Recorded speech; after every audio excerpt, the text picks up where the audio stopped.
Hello everyone, स्वागत है आप सभी का हमारे चैनल पर। तो आज हम सभी जिस टॉपिक को डिस्कस करने वाले हैं वो है नेफ्रीडियल सिस्टम इन अर्थवर्म, या कह लीजिए excretory system in earthworm. Earthworm यानी कि केंचुए। केंचुए किस तरह से एक्सक्रीशन करते हैं और शरीर का जो नाइट्रोजिनस वेस्ट मटीरियल है इसे किस तरह से एलिमिनेट करते हैं। अर्थवर्म्स ये फाइलम एनेलिडा से बिलोंग करते हैं और ये ओलिगोकेट्स है। इंडिया में जो सबसे कॉमन अर्थवर्म स्टडी किया जाता है दैट इज़ फेरेटिमा पोस्ट्यूमा। तो चलिए इसी के साथ हमारा टॉपिक स्टार्ट करते हैं।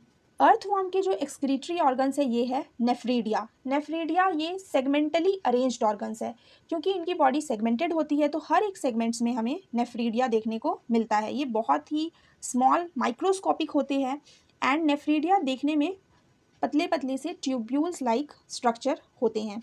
ये अर्थवर्म की बॉडी से जितने भी वेस्ट मटेरियल है, यूरिया, अमोनिया, सभी को एलिमिनेट करने में हेल्प करते हैं।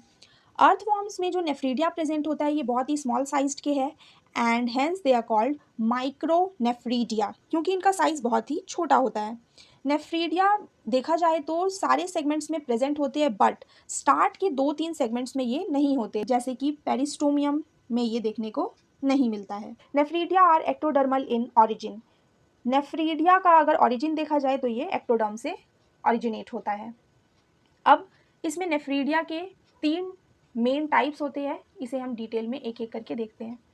सो टाइप्स ऑफ नेफ्रीडिया, अगर नेफ्रीडिया देखा जाए तो ये स्ट्रक्चरली सिमिलर होता है, बट इसके लोकेशन के हिसाब से कि ये किस बॉडी के किस हिस्से में प्रेजेंट है, इसे 3 भागों में बांटा गया है। एक है फेरिंगियल नेफ्रीडिया, ये फेरिंग्स के आसपास होगा। इंटीग्यूमेंट्री नेफ्रीडिया, ये उसकी स्किन में प्रेजेंट होगा। एंड सेप्टल नेफ्रीडिया, ये जहाँ जहाँ पे सेगमेंट्स होते हैं वहाँ सेप्टा में प्रेजेंट होता है। तो कुछ इस तरह से 3 तरह के नेफ्रीडिया है। सबसे पहला फेरिंगियल नेफ्रीडिया पेयर में प्रेजेंट होता है। ये फेरिंग्स और ईसोफेगस के साइड में पेयर में हमें गुच्छों में देखने को मिलता है। ये सिर्फ और सिर्फ 4th, 5th और 6th सेगमेंट में ही देखने को मिलता है। फेरिंगियल नेफ्रीडिया में नेफ्रोस्टोम नहीं होता है, जिसके कारण ये क्लोज टाइप का है, क्योंकि इसकी ओपनिंग नहीं होती है बॉडी कैविटी में।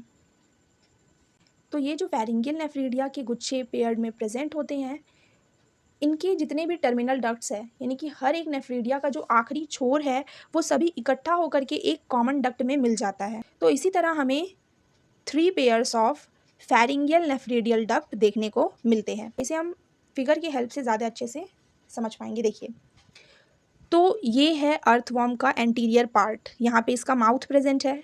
फर्स्ट सेगमेंट है दैट इज़ पेरिस्टोमियम। देखिए, सेकेंड एंड देन थर्ड। इसके बाद 4th सेगमेंट में हम जैसे आते हैं तो हमें एक फेरिंगियल नेफ्रीडिया देखने को मिलता है।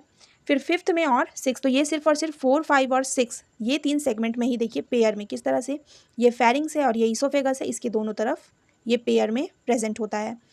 अब हम एक और चीज़ देखेंगे कि ये जितने भी नेफ्रीडिया है इसके टर्मिनल डक्ट, ये एक कॉमन डक्ट जो जा रहा है दैट इज़ कॉल्ड फेरिंगियल नेफ्रीडियल डक्ट, ये है। देखिए, जो 6th नंबर का जो डक्ट है ये कहाँ ओपन हो रहा है, जाकर के सीधे बक्कल कैविटी में।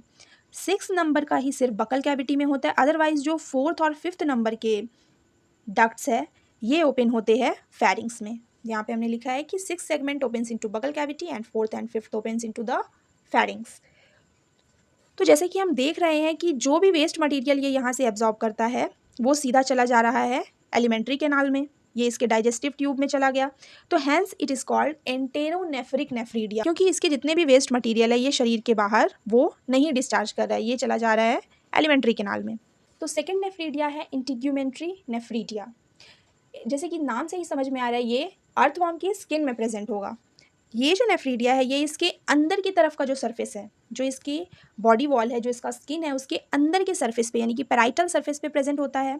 और ये जो नेफ्रीडिया है ये हर बॉडी सेगमेंट में देखने को मिलेगा, सिर्फ और सिर्फ शुरू के 2 सेगमेंट्स में ये नहीं होता है। 3rd सेगमेंट से लेकर लास्ट सेगमेंट तक ये नेफ्रीडिया प्रेजेंट होता है। हर एक सेगमेंट्स में ये 200 to 250 नेफ्रीडिया प्रेजेंट होता है, बट क्लाइटेलम के जो सेगमेंट्स होते हैं यानी कि 14th to 16th सेगमेंट, यहाँ पर ये 2000 या उससे अधिक प्रेजेंट होता है, इसीलिए इसे फॉरेस्ट ऑफ नेफ्रीडिया भी कहते हैं। उस रीज़न में ये बहुत ही ज़्यादा अमाउंट में होता है, बहुत ही ज़्यादा डेंस देखने को मिलता है।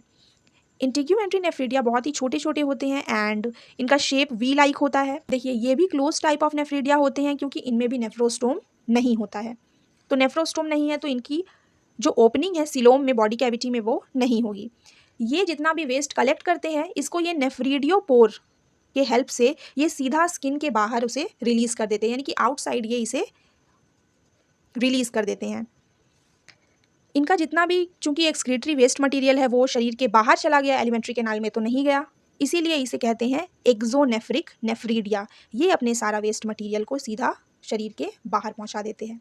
देखिए, अर्थवॉर्म का जो एक्सक्रीटरी सिस्टम है, नेफ्रीडियल सिस्टम, ये थ्योरी पेपर के साथ साथ प्रैक्टिकल में भी आता ही है, जिसमें आपको प्रैक्टिकल करने दिया जाता है, स्लाइड प्रिपेयर करना होता है। आपको एक अर्थवॉर्म दिया जाएगा जिसमें से आपको नेफ्रीडिया निकाल कर उसका एक स्लाइड तैयार करना होता है एंड माइक्रोस्कोप में दिखाना होता है। तो कुछ इस तरह से ये प्रैक्टिकल में भी आता है। अब देखिए, हमारा थर्ड है सेप्टल नेफ्रीडिया। सेप्टल नेफ्रीडिया ये फेरेटिमा में सबसे लार्ज साइज का नेफ्रीडिया होता है। ये इंटरसेगमेंटल सेप्टा के दोनों तरफ प्रेजेंट होता है। तो ये जो सेप्टल नेफ्रीडिया है ये 15th से लेकर के लास्ट सेगमेंट तक, इंटेस्टाइनल ट्यूब जहाँ तक एक्सपैंड होता है वहाँ तक ये रहता है। हर सेगमेंट में करीबन 80 to 100 सेप्टल नेफ्रीडिया हमें देखने को मिलते हैं। देखिए, डायग्राम के हेल्प से हम समझते हैं कि किस तरह से इंटीग्यूमेंट्री और सेप्टल नेफ्रीडिया प्रेजेंट होता है। ये जो इंटीग्यूमेंट्री नेफ्रीडिया है, ये जो ब्लू ब्लू डॉट्स दिख रहे हैं, ये है इंटीग्यूमेंट्री। ये पूरे स्किन में जो अंदर की लाइनिंग है इसमें इवनली प्रेजेंट होता है। और जब हम क्लाइटेलम वाले रीजन में आते हैं 14, 15 और 16 सेगमेंट पे, यहाँ पे हम देखते हैं कि ये बहुत ही ज़्यादा अमाउंट में, यानी करीबन 2000 और more nephridia, integumentary nephridia present होता है। Hence it is called forest of nephridia. ये शुरू के 2 सेगमेंट के बाद से हम देख सकते हैं ये पूरे में प्रेजेंट होता है। एंड लास्टली है सेप्टल नेफ्रीडिया। 15 सेगमेंट से शुरू होता है और लास्ट सेगमेंट तक ये जाता है। देखिए, ये इंटर सेगमेंटल सेप्टा के सेगमेंट्स के दोनों तरफ में प्रेजेंट है। तो जैसे कि एक सेगमेंट में करीबन 80 to 100 सेप्टल नेफ्रीडिया प्रेजेंट होता है। तो ये सेप्टा के आधे इस तरफ होंगे 50 एंड आधे 50 इधर होंगे। तो कुछ इस तरह से ये सेप्टल नेफ्रीडिया डिस्ट्रीब्यूट होते हैं। तो चलिए देखते हैं कि सेप्टल नेफ्रीडिया का स्ट्रक्चर किस तरह का होता है। इसमें नेफ्रोस्टोम, नेक या body of nephridium and terminal duct, ये 4 पार्ट्स हमें देखने को मिलते हैं। देखिए, सबसे पहले नेफ्रोस्टोम। नेफ्रोस्टोम जिसे हम सीलिएटेड फनल भी कहते हैं, ये सिलोम में ओपन होता है। देन नेक जो है ये नेफ्रोस्टोम को और बॉडी ऑफ नेफ्रीडियम को जोड़ने का काम करता है। एंड नेक्स्ट है बॉडी ऑफ नेफ्रीडियम। ये जो बॉडी ऑफ नेफ्रीडियम है ये 2 पार्ट से मिलकर के बनी हुई होती है। इसमें एक स्ट्रेट लोब होता है, ये छोटा सा साइज का स्ट्रेट लोब, और एक लंबी सी ट्विस्टेड लोब होती है, जिसके एपिकल पार्ट को हम देखेंगे तो ये यहाँ पर बहुत पतला देखने को मिलता है एंड टर्मिनल पार्ट में ये थोड़ा मोटा सा होता है। तो ये जो स्ट्रेट लोब है, ये देखिए, ये ट्विस्टेड लोब के आधे साइज़ की होती है। ये जो ट्विस्टेड लूप है, इसे अगर हम देखें तो इसमें 2 लिम्स हमें देखने को मिलते हैं। एक है प्रॉक्सिमल लिम्ब और सेकेंड है डिस्टल लिम्ब। और ये दोनों लिम्ब आपस में बहुत अच्छी तरह से स्पाइरली पूरा ट्विस्टेड क्वाइल्ड होते हैं। ये जो प्रॉक्सिमल लिम्ब हम देख सकते हैं, ये प्रॉक्सिमल लिम्ब कहीं ना कहीं नेक से जुड़ा हुआ होता है और ये जो डिस्टल लिम्ब आता है ये टर्मिनल डक्ट की तरफ बढ़ता है। तो ये सेप्टल नेफ्रीडिया का फिगर है फेरेटिमा का, जिसे हम देख सकते हैं कि इसमें नेफ्रोस्टोम, नेक और ये जो पूरी बॉडी ऑफ नेफ्रीडियम। देखिए, नेफ्रीडियम और नेफ्रीडिया में क्या डिफरेंस है। नेफ्रीडिया एक प्लूरल वर्ड हो गया, यानी कि बहुत सारे नेफ्रीडिया है, और जब सिर्फ एक ही होगा देन इट इज़ कॉल्ड, ये सिंगुलर में इसे हम नेफ्रीडियम कहते हैं। तो ये है सेप्टल नेफ्रीडियम फेरेटिमा का। लास्ट जो पार्ट है सेप्टल नेफ्रीडिया का, दैट इज़ टर्मिनल डक्ट। तो डिस्टल लिम्ब जो है ये टर्मिनल डक्ट में खत्म होता है एंड देन टर्मिनल डक्ट जो है ये सेप्टल एक्सक्रीटरी कैनाल्स से जुड़ करके देन वो जो कैनाल्स है वो जितने भी वेस्ट कंटेंट है इसे सुप्रा इंटेस्टिनल एक्सक्रीटरी डक्ट्स में रिलीज कर देते हैं। ये सभी पेयर्स में डक्ट होते हैं और फिर ये जो डक्ट्स है ये फाइनली कहाँ ओपन हो जाते हैं, इंटेस्टाइन में। यानी कि फाइनली ये जितने भी सेप्टल नेफ्रीडिया कंटेंट एब्जॉर्ब करते हैं ये सारे बॉडी कैविटी से एब्जॉर्ब करने के बाद चला जाता है by the help of ducts intestine में चला गया, जहाँ पर ये जो वेस्ट मटेरियल है ये इंटेस्टाइन से फीसिस के साथ बाहर आ जाते हैं। तो जैसा कि हम देख रहे हैं कि सेप्टल नेफ्रीडिया भी एलिमेंट्री कैनाल में इंटेस्टाइन में ओपन होता है, इसीलिए ये भी हो गया एंटेरोनेफ्रिक नेफ्रीडिया। फेरिंगियल नेफ्रीडिया हो या सेप्टल नेफ्रीडिया, दोनों ही एंटेरोनेफ्रिक है, क्योंकि ये दोनों ही अपने कंटेंट को एलिमेंट्री कैनाल में डिस्चार्ज करते हैं। और सिर्फ इंटीग्यूमेंट्री नेफ्रीडिया है जो कि एक्सोनेफ्रिक है और अपने कंटेंट को वो नेफ्रीडियोपोर के हेल्प से बाहर रिलीज करता है। तो चलिए एक लास्ट हेडिंग है फिजियोलॉजी ऑफ एक्सक्रीशन, इसे देख लेते हैं। अर्थवॉर्म का जो नाइट्रोजिनस वेस्ट मटेरियल है that is urea, ammonia etcetera, तो ये नेफ्रीडिया से एलिमिनेट हो जाता है। That is excretion. Integumentary nephridia का काम होता है सारे वेस्ट मटेरियल को बॉडी सरफेस से बाहर रिलीज करना नेफ्रीडियोपोर्स के हेल्प से।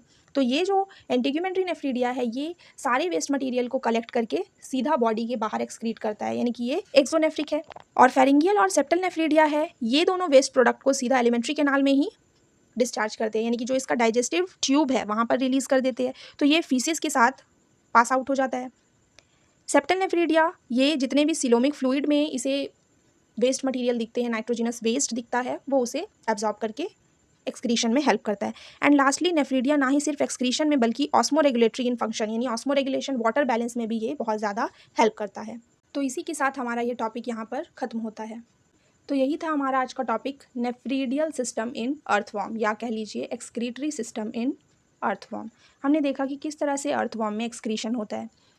इंडियन अर्थवॉर्म, फेरेटिमा, साथ ही साथ और भी अदर अर्थवॉर्म्स है जैसे कि ल्यूम्ब्रिकस, मेगास्कॉलेक्स, इनमें भी जो एक्सक्रीशन है वो बेसिकली नेफ्रीडिया से ही होता है। नेफ्रीडिया के 3 टाइप्स हमने देखे। सबसे पहले हमने देखा फेरिंगियल नेफ्रीडिया, देन इंटीग्यूमेंट्री नेफ्रीडिया और सेप्टल नेफ्रीडिया। तीनों को हमने फिगर की हेल्प से भी समझा।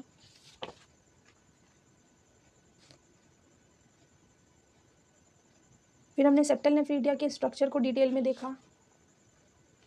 सेप्टल नेफ्रीडिया हमने अच्छे से इसके सभी स्ट्रक्चर को डायग्राम की हेल्प से भी समझा। एंड लास्ट पॉइंट था हमारा फिजियोलॉजी ऑफ एक्सक्रीशन, और यहाँ पे ये टॉपिक ख़त्म होता है। तो अगर आपको हमारा ये वीडियो पसंद आया हो, इस वीडियो से कुछ हेल्प हुई हो, तो दोस्तों के साथ शेयर करना ना भूलें। वीडियो को लाइक कीजिएगा, चैनल को सब्सक्राइब कीजिएगा, और हाँ, कमेंट्स में भी ज़रूर बताएं। Thank you so much everyone.